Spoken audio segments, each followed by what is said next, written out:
ويلا بينا نعمل معطر للجسم، مرطب للجسم، تفتيح للمناطق الغامقة، وكلها سهلة وبسيطة وبحاجات من البيت.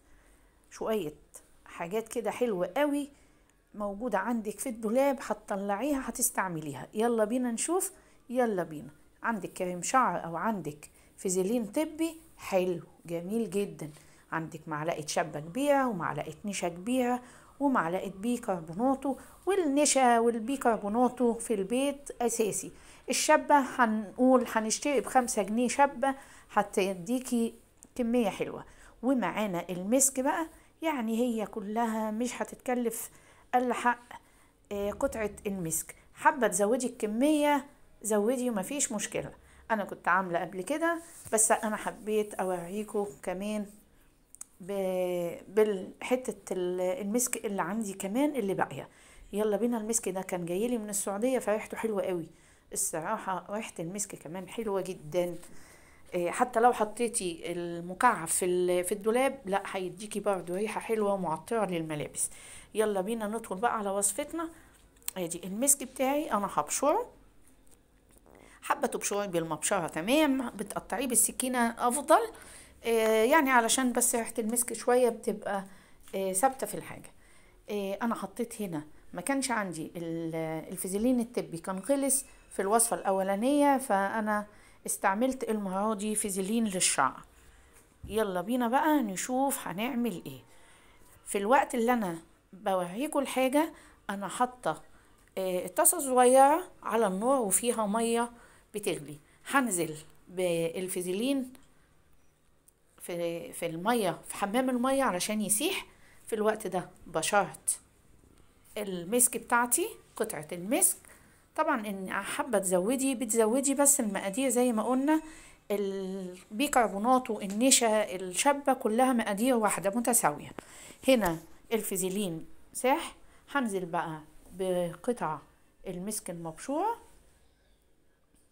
وبرضه هفضل اقلبها لحد ما تسيح خالص. كل ده وهو سخن وسايح كده بتبدأي بتنزلي المكونات عليه. ارفعيه بقى كده من على النار، وخدي الطبق هناك كده على رخامة. ويلا يا ست البنات هنكمل وصفتنا. صلي على النبي كده وانتي بتتفرجي على الفيديو، واذكري الله عليه الصلاة والسلام. يلا بقى هننزل كده بمعلقة النشا. طبعا المعلقة اللي بتعملي بيها المقادير كلها واحدة زي ما اتفقنا. نزلنا بالشابة ونزلنا بالبيكربوناتو، وقلبي كويس جدا. هنا انا لقيته خفيف قوي، فاخدت معلقة من الشابة ومعلقة من النشا ومعلقة من البيكربوناتو بالمعلقة الصغيرة اللي انتوا شايفينها دي. شايفين؟ بعد كده بقى عندك برفيوم حلو انتي حابة تحطي منه، حطيتي حبة كده تديكي ريحة ويبقى حلو. ما عندكيش مفيش مشكلة، في ريحة اللافندر، الياسمين، اي حاجة انتي تحبيها ممكن تضيفيها عليه كده حبة صغيرين.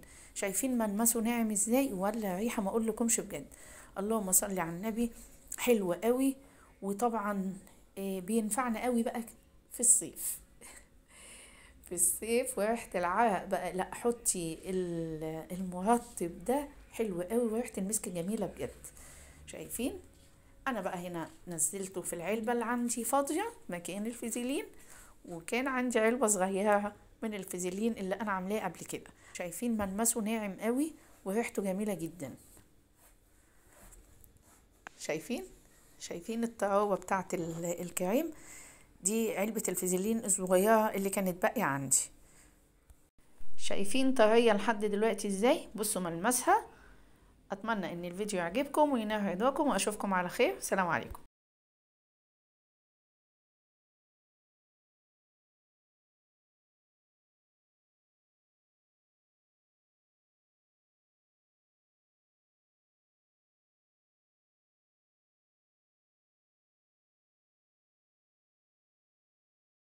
اتمنى الفيديو يعجبكم وينال رضاكم، وما تنسوناش في اللايك والشير، واشوفكم على خير.